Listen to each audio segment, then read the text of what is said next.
there's an element to the approach with integral coaching around the co-creativity, the coach and client doing a dance together where the elements are developed together. They're designed in such a way that they really resonate with the client.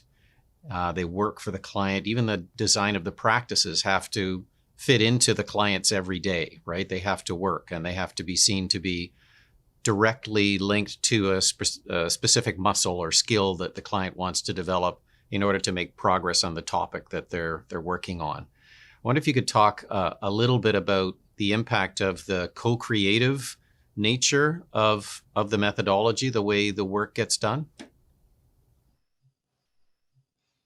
Yeah, I think that the simple fact that the program itself is one you create with your coach meant that I undertook a number of things that I was actually quite familiar with. I wasn't having to jump into something that was like someone else's paradigm, practices that didn't seem to fit for me, or quite the opposite. I was actually, reclaiming or recovering some things I was used to do quite often, was quite good at, and through the process with the coach, kind of brought those back more actively into my daily life. So it was more about like working from my strengths and my experiences in order to unlock them.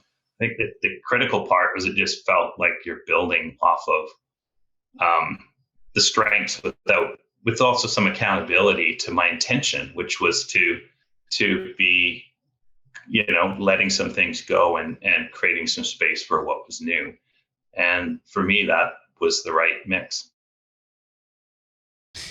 Did you have a clear idea of what success was going to look like? Was that destination, was that direction pretty clear as we started our coaching journey together?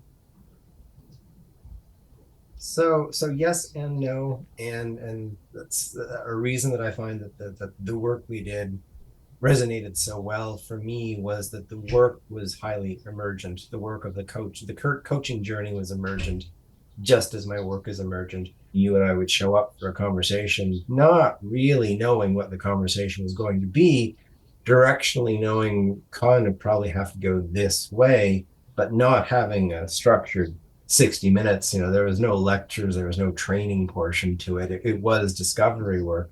And that's probably, to me, the reason that it worked, was that it wasn't some sort of a pre-structured, canned approach. The notion of trust or kind of faith in the process, in the sense that you showed up without necessarily knowing exactly where we were going to go, what was going to emerge. Can you tell me if that's off base? But maybe you can describe how that element factored into the journey, being willing to kind of step into a process, step into a relationship with a lot of faith and trust that something good was going to come out of it. Question.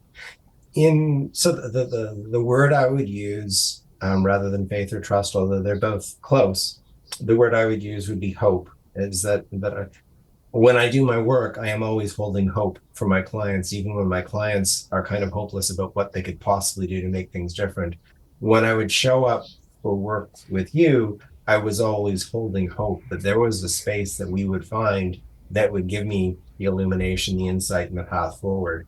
So I always showed up, and that is a trust-based thing, right? Holding hope is a trust-based thing, is believing in the best, believing that the two of us, investing in puzzling through what needed to be different, what was the thing, we had to discover the thing that needed to be tweaked, and the way that I needed it, presented it to me so that I would go, right, that's the thing. And that clarity would come through the course of the conversation.